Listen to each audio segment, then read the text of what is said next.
첫 번째, 뭐, 건축을 하기 위해서 땅이 있어야 되겠죠? 부지 확보. 그 다음에 부지 확보 시, 이제 뭐, 두 번째, 뭐, 부지 계약이 있어야 될 것 같고요. 자, 부지 계약이 있다. 뭐, 보통은 공단이겠죠? 각 산업공단 있을 테고. 자, 외투 기업에 관해서 제가 말씀드린 외투 기업. 베트남인이 아닌 외국인 모두 외국인들. 뭐 예를 들자면은 뭐 개인, 뭐 법인, 뭐 여러 가지 있을 수 있겠죠. 자, 그래서 부지 확보를 하기 위해서 뭐 산업단지겠죠. 뭐 산업단지 외의 경우에는 여러 가지 토지 매입, 뭐 소유권 이전, 그다음 용도 변경 이런 것들이 너무 시간이 많이 걸리기 때문에 통상적으로는 투자하시는 분들은 산업단지 많이 개설되어 있습니다. 북부든 남부든 중부든 적당한 용도에 맞는 규모에 맞는 부지를 확보하실 수가 있고요. 그 다음에 부지 계약을 합니다. 이 부지 계약을 하고 이 부지 계약서에다가 법인이 설립이 돼야 되겠죠. 그래서 법인 설립을 합니다. 먼저 투자가서를 받겠죠. 투자가서 외국인이기 때문에. 자, 투자가서를 받기 위해서는 이 부지 계약서가 있어야 되고요. 그 다음에 뭐 투자계획서가 있어야 됩니다. 그 다음에 투자계획서가 있고 허가서가 있으면 그 다음에 허가서를 가지고 이제 나중에 법인 설립 되겠죠. 법인 설립. 자, 법인 설립되고 난 이후부터 이제 건설 행위를 위한 뭐 설계, 뭐 허가 이런 것들이 진행이 됩니다. 진행이 되고 그다음에 이제 그다음에 이제 우리가 이제 시작하는 것들이 이제 건설하기 전 단계 허가는 뭐 여러 가지 종류가 한국에는 있고요. 한국으로 따지면은 뭐 심의나 뭐 건축 심의, 그다음에 뭐 건축 허가. 보통 이 공장 규모들은 특수한 설비가 아닌 이상은 이런 프로세스로 한국은 시작이 이제 끝이 나는데 베트남은 많은 프로세스들이 있습니다. 한국과는 다르고 첫 번째는 마스터 플랜 계획 허가라고 그러죠. 그가 마스터 플랜이 있고 MP라고 하겠습니다. 그 다음에 건설 관련, 자, 그 다음에 그 투자 타당성 검토, 타당성 검토, 뭐 우리가 보통 이 베이직이라고 베이직. 그 다음에 이제 건설 허가. 이 세 프로세스로 나뉘고 그 다음에 별도로 자, 소방이 있어야 되겠죠. 소방 허가, 소방 승인.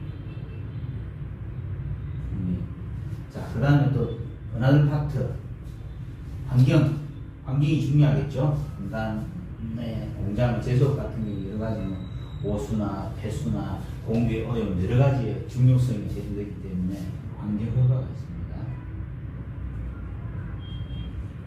그래서 기본적으로 한국에서 투자를 하고 투자가서를 확보하고 그 다음에 부지가 확보됐을 시 방금 말씀드린 것처럼 이 총 세 가지의 허가를 다 거쳐야지 착공을 할 수 있습니다.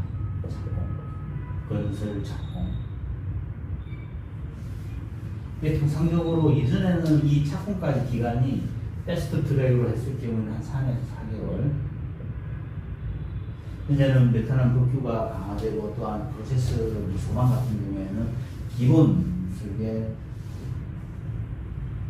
설계 허가, 그 다음에 건설 설계 허가, 두 부분으로 나뉘는 바람에 이게 5에서 6개월 혹은 7개월까지도 예상을 하셔야 되고, 이 건설 허가는 소방 허가, 그 다음에 환경 허가가 완료되었을 때 이 두 서티를 어태치먼트를 해서 건설 허가를 접수를 합니다. 그래서 건설을 접수하고 건설을 안 하면 이제 착공을 하겠죠. 착공하면 뭐 착공 신고가 있습니다. 뭐 한국처럼 뭐 도면을 넣는다든지 여러 가지 뭐 계약서를 이런 것보다도 이게 이제 한 도면 뭐 어떤 서류를 적어놓습니다. 건설사, 뭐 설계자, 그다음에 뭐 감리사, 뭐 관리, 프로젝트 매니지먼트, 그다음에 클라이언트 이렇게 되고요. 그래서 이제 착공을 하고 착공을 쭉 하시면 이제 그 어느 정도 공사가 마무리됐을 때는 이제 소방 준공을 먼저 합니다. 소방 준공이 되고 나면은 이제 건설 준공이 되고 그 다음에 건설 준공이 되고 이제 핸드오버 건축주 쪽에 하게 되면 그 다음에 발주처가 사용을 할 수 있는 것이죠. 그래서 베트남은 한국과는 좀 다릅니다. 한국은 뭐 특별한 규모나 특별한 시설이 아닌 이상은 이제 통상적인 경험으로 뭐 예전은 지금 좀 달라졌겠지만은 한 2에서 한 뭐 인허가 기간이 뭐 시민은 뭐 교평이라든지 시민은 뭐 거의 하는 경우가 없기 때문에 뭐 허가 접수하면 한 15일 보름 뭐 보완하고 한 20일 정도에 거의 다 완료를 했고요. 베트남은 한국과는 다르게 기본 5에서 6개월 이상을 잡으셔야 된다. 꼭 말씀드리고 싶고요. 베트남에서 이제 투자하시는 분들이 가장 이제 많이 고민을 하시는 것들이 자, 그러면 허가 기간을 당길 수는 있냐? 우리는 생산 활동의 시기는 정해져 있다. 보통은 가장 중요한 내용이겠죠.